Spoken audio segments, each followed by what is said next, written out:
kham quăng đi khao đuôi.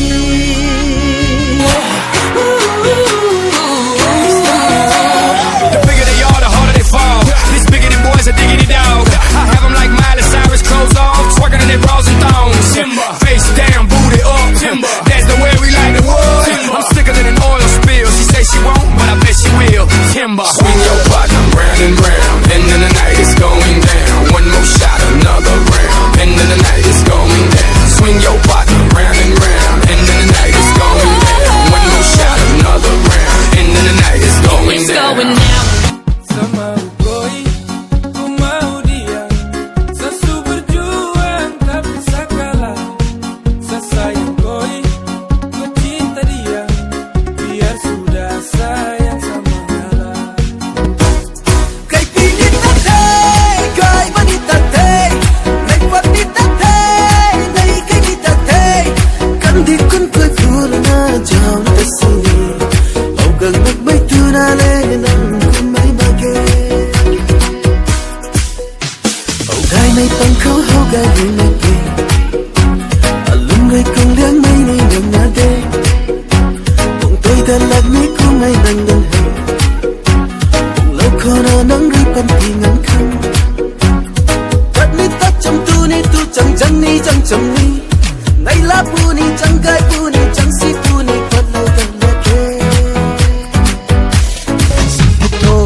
Go.